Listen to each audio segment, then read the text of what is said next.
আসসালামু আলাইকুম গাইস, আমি আছি আপনাদের সাথে ফারজানা আলী। আজকে আবারও চলে আসলাম আরেকটি ইউনিক রেসিপি নিয়ে। আজকে আমরা তৈরি করব পাঙ্গাস মাছের ভর্তা। আমাদের ঘরের মধ্যে অনেকেই পাঙ্গাস মাছটা পছন্দ করে, আবার অনেকেই খেতে চায় না। যারা খেতে চায় না তাদের জন্য আমাদের আজকের এই রেসিপি। আর এই ভর্তা তৈরি করার জন্য আমি নিয়ে নিয়েছি মিডিয়াম সাইজের 4টি পেঁয়াজ, বড় একটি রসুন, 3 পিস পাঙ্গাস মাছ আর কিছু পাঙ্গাস মাছের তেল।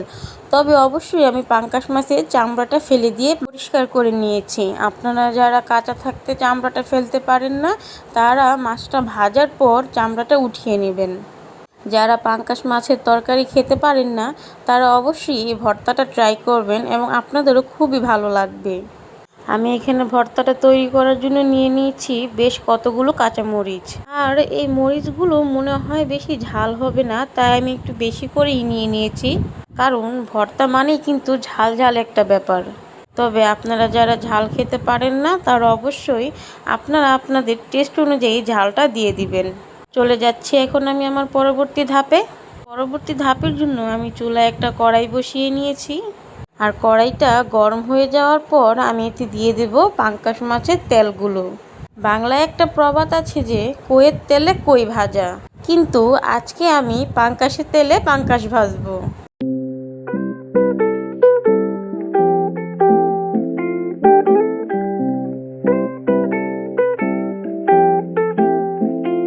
এখন আমি এই তেলের মধ্যে একে একে আমার সবগুলো উপকরণ ভেজে নেব। মাছ, পেঁয়াজ, রসুন, কাঁচামরিচ সবগুলো উপকরণই ভেজে নেব। আর এই উপকরণগুলো ভাজতে ভাজতে চলুন শুনে নিই একটা গান। তবে অবশ্যই আমার গানটা খুব ভালো লাগে, আপনাদের কেমন লাগে কমেন্টে জানাতে ভুলবেন না।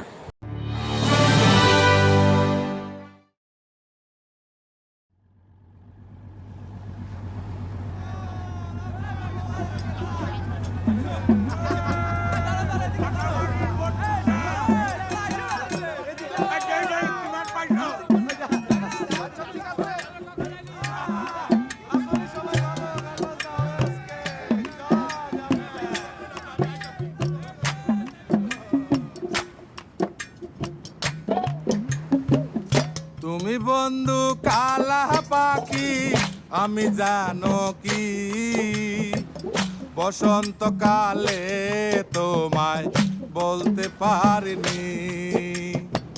তুমি বন্ধু কালা পাখি, আমি জানো কি বসন্তকালে তোমায় বলতে পারিনি। সাদা সাদা কালা কালা রং জমেছে সাদা কালা, সাদা সাদা কালা কালা রং জমেছে সাদা কালা। হইছি আমি মন পাগেলা বসন্তকালে। তুমি বন্ধু কালা পাখি, আমি যেন কি বসন্তকালে তোমায় বলতে পারিনি। বসন্তকালে তোমায় বলতে পারিনি।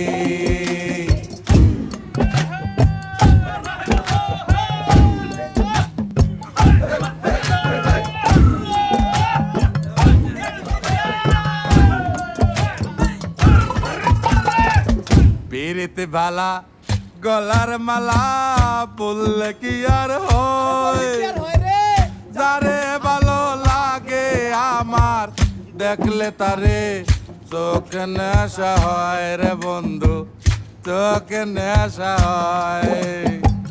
পিরিতে ভালা গলার মালা বললে কি আর হয়। তো বন্ধুরা, গানটা শুনতে শুনতে আমার সবগুলো উপকরণ ভাজা হয়ে গেছে। এখন আমি চলে যাব আমার পরবর্তী ধাপে। তবে অবশ্যই তোমাদের কাছে ওই গানটা কেমন লাগে জানাতে ভুলবে না।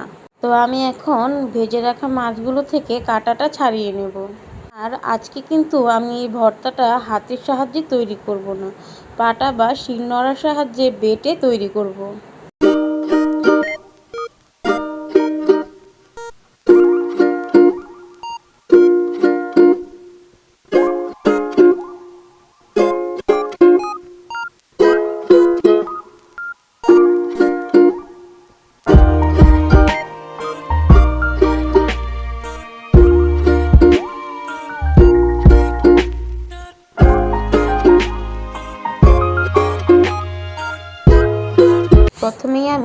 মরিচগুলো বেটে নিচ্ছি। আর অবশ্যই মরিচের উপর দিয়ে দিচ্ছি স্বাদ মতো লবণ। আর মরিচ বাটার পর আমি একে একে সবগুলো উপকরণ পাটায় ভালোভাবে বেটে নেব।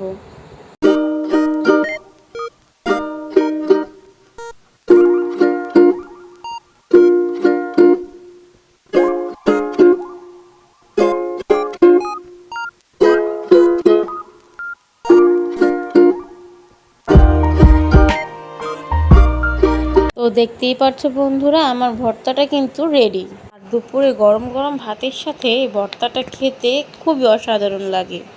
আর যারা পাঙ্গাস মাছ খেতে পছন্দ করে না, তাদের এই ভর্তাটা খেতে দিলে তারা বুঝতেও পারবে না এটা পাঙ্গাস মাছের ভর্তা না অন্য কোনো মাছের ভর্তা। তো বন্ধুরা, আমাদের ভিডিওটা যদি ভালো লেগে থাকে অবশ্যই তাহলে একটা লাইক করে দেবে, আর আমাদের চ্যানেলে নতুন হয়ে থাকলে সাবস্ক্রাইব করে দেবে। আপনারা সবাই ভালো থাকবেন। আজকের মতো বিদায় নিচ্ছি। আল্লাহ হাফেজ।